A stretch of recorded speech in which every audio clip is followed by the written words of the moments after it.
Hello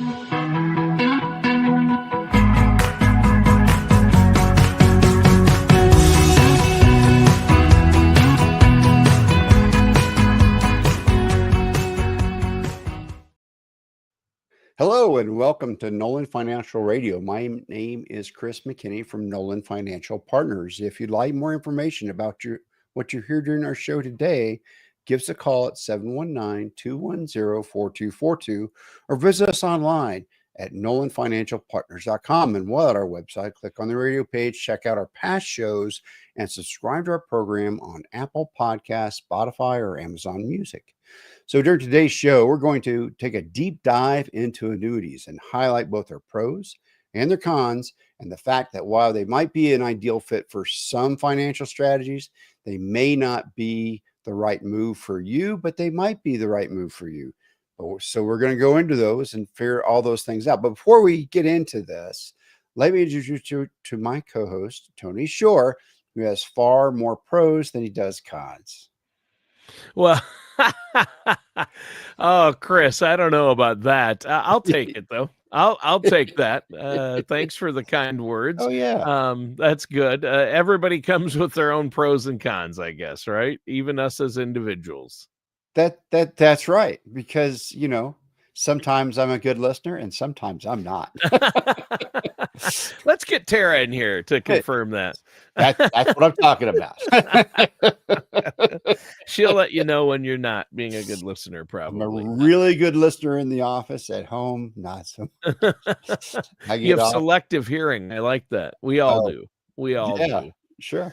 Well, I think this is a great topic because talk about misunderstandings and misconceptions out there. Oh, certainly. We've talked about annuities on past shows. Yeah. But as your introduction makes clear, Chris, they're currently a hot topic in financial news. So yes. I think this is a good time to talk about them. And a lot of people are talking about them with interest rates changing. Right. I heard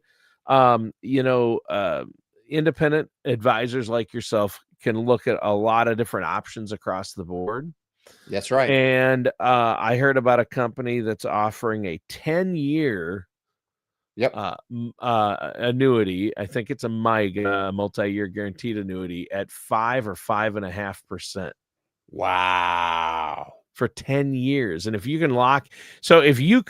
question is, if you could lock in some money, you don't want to put all your money in it, but some money and know that you're going to earn 5% and for it's the going next 10 years. And it will compound annually, right? And it'll compound annually, and it compounds annually, and there are little to no fees. I believe no fees on this annuity, and you can take out a certain amount each year without penalty. Right. Some of the interest earned, you can take right. And it doesn't fluctuate. The interest, there doesn't go up and down. You have principal protection, and you can make 5% over 10 years. That's going to beat, CDs to get even 4 or 4.5. Right now, you'd have to do like a 7-month, really short window, because they know interest rates are coming down, right? That's right. Long-term CDs are coming down. So to be able to lock in that type of interest rate for 10 years is amazing, especially in a tax-deferred vehicle, right? Yes. So unlike CDs where once they mature, you owe the taxes on those every year, whether you take the money out on a CD. And I learned this the hard way with my dad, because my dad had a CD and he wanted to put it in there. I tried to talk him into doing a MYGA because he could have earned a little more. But one disadvantage to a CD, there's advantages and disadvantages to every financial investment, every financial tool, every product out there. But the CD, because I started getting his mail and helping with his finance, I'm like, why is the IRS sending me a 1099 for interest on a CD that doesn't come due for another 12 months? Oh, it's because it was in there, it was like a 2-year CD. Well, that's the interest. You have to pay tax on the money earned in that year, whether you pull it out or not. Whether, Oh, really? Yeah. So you have to pay tax, at least this CD. And I've heard this about other CDs. If you have a CD in the bank, you're going to be on the hook for the taxes on any earnings in that CD each year. Each year, and even if it's like a 5-year CD. Yeah, even if it's a 5-year CD, at the end of each year, they look at what you made that year and send you out a 1099 for that amount. Wow, that's crazy. Yeah, but I mean, it's not like it's huge money, you know. Well, it's because you don't earn that much in the CD. Right, exactly. Crazy, isn't it?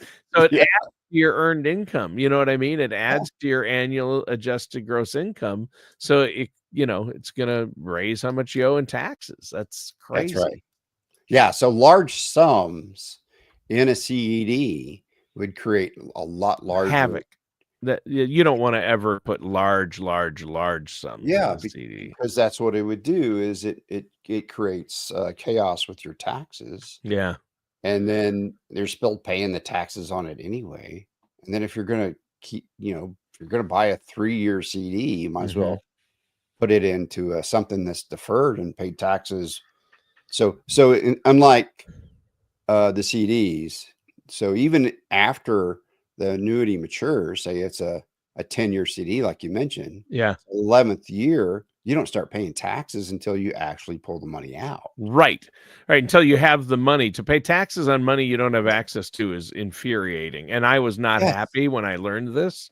And so I was infuriated, but also with another argument, though, the argument against annuities a lot of people have as well. The surrender charges, there's penalties, surrender charges. Well, that's only if you take the money out before the term ends, number one. Right. So you are giving up some liquidity. Obviously, you give up liquidity, but you're guaranteed whatever they're paying, and it's different rates with different companies, and you only want to work with top-rated companies. But this one is a top-rated company, and that's as of today.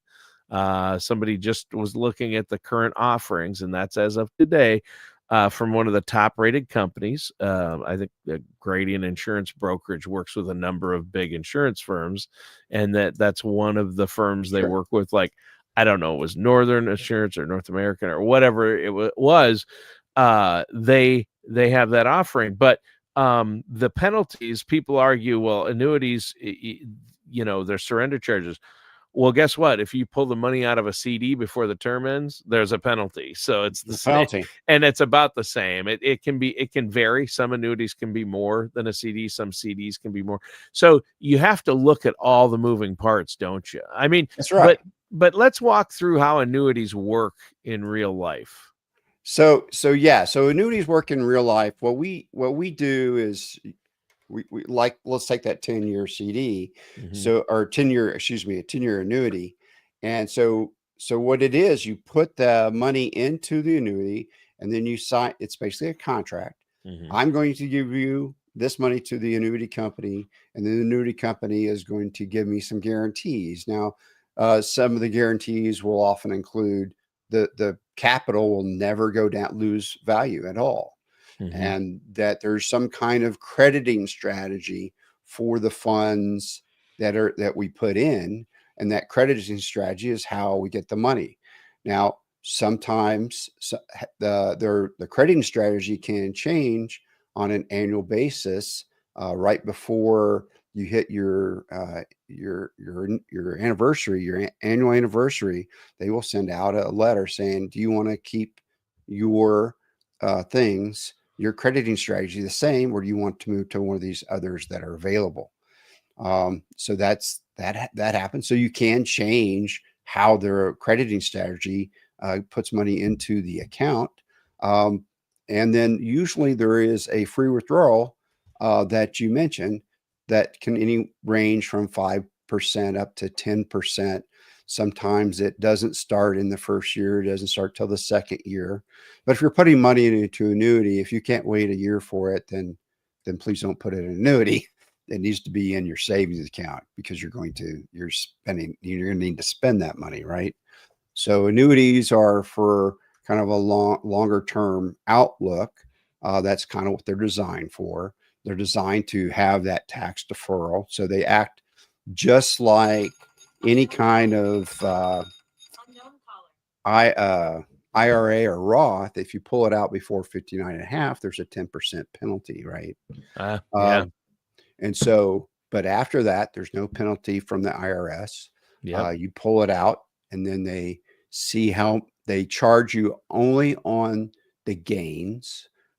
So say you had $100,000 annuity and it made $10,000, and you pulled $10,000 out that next year, then all that $10,000 would be subject to tax. But if you pulled out $30,000, that 20,000 of it would not be the subject to the tax. So that's kind of how that works, because when you pull capital, that will not be taxed. So you've already paid the taxes on that. So first off, it's a contract. And then there's all kinds of ways you can add things to it. There are long-term care caveats, options. There are death benefit options. There's many different kinds of options. Now, there's a special kind of crediting strategy called it's called a variable annuity. So variable annuities are actually invested in the stock market. Now, these come with some fees to manage that, to manage how it goes. There's lots of different ways it can be invested. You can kind of control it yourself a little bit. And so you can actually put money into the market. Now, so if you had a very large sum and you can't get it into a retirement plan, annuities are great places, because there's usually very large limits for annuities.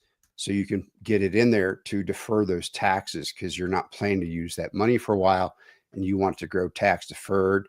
You want that money, say is in the market and creating all kinds of taxable events. Well, it's inside an annuity. It's not going to create taxable events.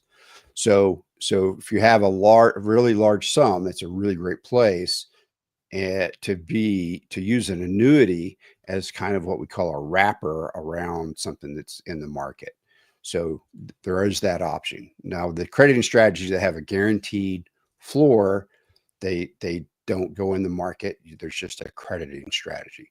So those are the two main ways they get credited. Now, there's also a fixed annuity. So the way the fixed annuity works is the way you mentioned. There's 5.5% for 10 years. So at the end of the 10 years, I know exactly what I'm going to get, have in that account, as long as I haven't taken anything out. So it's kind of nice to have that fixed index or that fixed annuity. If you think that's really good, and it has that tax deferral in it. So how much does a tax deferral kind of make for you? The fact that it's compounding on tax deferred money, right? So it's a nice way to get some growth on your funds. Well, yeah, it is. And everybody's situation is different. So, like a MYGA is typically better than a CD for most people, but not everybody. You're going to want to look at your options, right? That's right. And you need to know, I think annuities have gotten a bad name because of variable annuities, especially. They have really high fees. They are subject to loss, so your principal's not protected. And they really aren't a good fit for most people. For most people, it's only if you have really large sums, it can be a really good tool for people that have a lot of wealth. I wouldn't recommend it for your average person at all, the variable annuities. Yeah. And that's where annuities get the bad name. And now it's so competitive. The companies like this, like this 10-year, it's over 5%. And that's a set fixed interest rate. That's locked amazing. in for 10, and that's locked in. It can't vary. It can't go down, that interest rate that you're going to earn for 10 years. And you can still take money out in most of these cases, but you have to watch. Some might say, we're going to give you 5.7 for 10 years, but you can't, there's no, any withdrawals before that time are subject to some kind of penalty. A surrender charge or penalty, right. and you do not want that. So, No. but most of them now offer up to 10% withdrawal without penalty a year, every We year. Yeah, we rarely will look at one that doesn't have the 10% withdrawal annually. So these are, if you have that 10% withdrawal annually and you put enough money to cover maybe your annual number you need above your pensions and other ways you're getting money, it's a great way to offset your money that's out in the market. So we use annuities as an alternative account for when the market's down. Then we can pull money from the annuity to satisfy your living needs in the years the annuities or the market is down. So because when the market's down, you don't want to sell your stocks, your mutual funds when the market is low. You want to sell when it's high, right? So this gives us a tool to draw from, and we can really extend the amount of funds for people in retirement by having this balance. Yeah. Yeah. That's really good. And I know that you look at your client situation and only recommend what's in their best interest. Yes. Sometimes that might be a CD. Sometimes it might, hey, you should put your money in a MIGA. Hey, you shouldn't do that. You're younger. You might want to leave it all in the market.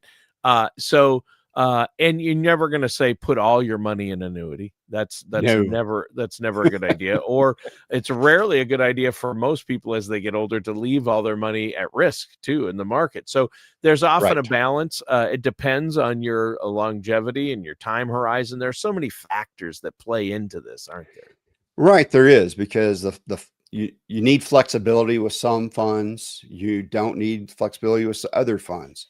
So that's a big key is, if you have some costs that are going to come up in retirement that are big, I can tell you that the biggest cost I've seen for some of our trees are they decide they need new windows, right? Right. I don't know how many retirees after about 3 or 4 years into retirement, they're like, these windows are not taking care of my house. I need new windows. And then the other one is dental.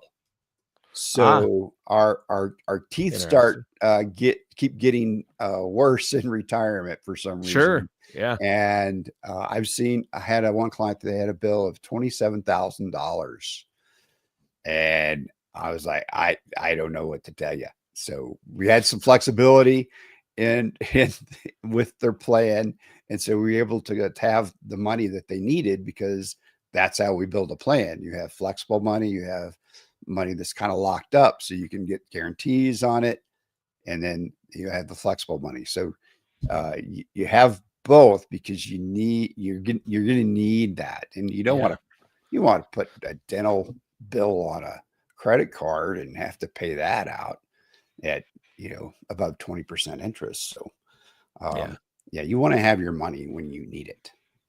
Yeah. Well, yeah. That's obviously you want to have access to it when you need it. So, you have different time horizon buckets. Like, okay, this is money I'm not going to need for 3 years. Where could it be for 3 years where, I'm not going to lose a lot, but where I can gain the most? Right. This is money I don't need for 10 or 20 years. Maybe that's the market. Maybe it's a MIGA, some of it in a MIGA, some of it in the market, probably, depending on how much you have. So you don't make any of these decisions, though, Chris, without working with somebody like yourself. I mean, you have to have a good financial team. And at Nolan Financial, you guys have that. So, Chris, before we go on, how can our listeners get a hold of you? So they can reach us at 719-210-4242. We've set aside some complimentary consultation times for Tuesday, Wednesday, and Thursday. So give us a call. We'll get those set up so we can meet with you. All right. Well, Chris, really great information so far today. And I know I've gotten you off track from your notes, and I've been all over the place. What do you want to talk about next? Well, so let's talk about getting the money into the annuity. So it's like, well, how do I get it in? Well, you you can do a lump sum. Just, hey, here's a big fat check, and put it in there. You can use IRA money can go into annuity. Roth money can go into annuity. So those kind of things can happen. So if you have a huge 401k and you want, maybe 20% of it or 30% of it to go into annuity, so you have that offset from the stock market, that might be a good way to go. But you can keep that tax status around it. So the other way you can put money is there's flexible premium annuities. So this is a way of putting in. We've had some clients, they've started these $100 a month, right? So they put in $100 a month, and so they're younger. They know they're not going to use the money for a long time, and so it's just a way of creating some forced savings, if you would, that you can't really get at until you're 59 and a half. And so it works for them because they can add just a small amount to it throughout their lives. So you can imagine if somebody started annuity when they first started a job, maybe, and they just put $100 a month into it for 40 years. So how much that could grow in a flexible premium annuity without ever having the risk of the market, without ever having to worry about what anything is doing. You know how it's going to grow. You know what it's going to do. So this is a tool that's used in Europe a lot for younger people. So once you get, if you can save what your expected living costs are in retirement and just have that set, you've got it done, then you can take the rest of your money and spend it on fun or invest it and make lots of money in riskier things. You have more freedom to invest if you have the money you're going to need. Yeah. So that's the one of the good things about annuities is it's going to be there when you need it. Where if it's out in the stock market and the stock market crashes, you can't really use them. Well, the money may evaporate, or you can't use it because you need to wait for the stock market come down, those kind of things. So companies do go out of business. Think MCI and Enron. Yeah. So things bad happen in the market sometimes. Not too much happens bad in annuities. The other thing is money in annuity is guaranteed by the state. Okay. Yeah, it's guaranteed by the claims paying ability of the issuing insurance company, and the state that insurance company is in insures the big insurance companies for up to $250,000 of your money, at least, is going to be covered by the state. And the government has laws that say the issuing insurance company has to have, I think the number is 110% of what they owe you of your money ready to pay out to you at any time. They have to have that in their reserves to pay you. Right. So and everybody that they have contracts with. So it is regulated, highly regulated. And so it's about the same FDIC insurance through CDs. The advantage is it's the government, but it's the federal government instead of the state government, which some might view as an advantage or not. But regardless, it's still only $250,000. So if you put $500,000 into a CD or $500,000 into annuity, $250,000 of that is insured or protected in one way or the other. But you don't want to ever get to that point, and typically it never happens. With banks, it does sometimes, but not very often. And with insurance companies, if they ever reached a point where they couldn't cover, they get bought out, they have to sell their a bigger company comes in, or a more stable company, and takes over. So that's what's happened in the past anyway. But that's things can happen. There's always risk with everything. So you just have to know what are the risks, and there's advantages and disadvantages. Liquidity can be an issue. A disadvantage. Yep. Yeah. Yep. And so then locking your money up. Well, and then, maybe is that going to be enough money for you is always that thing. So you can kind of decide up front if this rate's going to be good enough for you. Well, maybe you're wrong because inflation hits. And so now you got your money tied up. So there's some inflation risk with annuities. Now, a lot of times annuities will go up if they have an indexing. The inflation will cause more money to come through to you through the indexing options. So it depends on how the annuity is written, what the risks are. So it's all contract. So it's whatever is written into those contracts. Yeah, well, there you go. And you just have to work with somebody. I would never do any of this on my own, or just go to just your average insurance company, because they're probably going to sell you their own, parent company's products, and not look at everything across the board like an independent financial advisor would. And that's where you come in, right? Right. That's right. Yeah. So when we select annuity companies, we check them out. We look through their ratings with Standard and Poor and with AM Best, and then we make sure that they have good enough, really good ratings. Now the ratings are they're kind of weird, but we want to use those so that we say, okay, we feel confident that this company is going to act in good faith with us.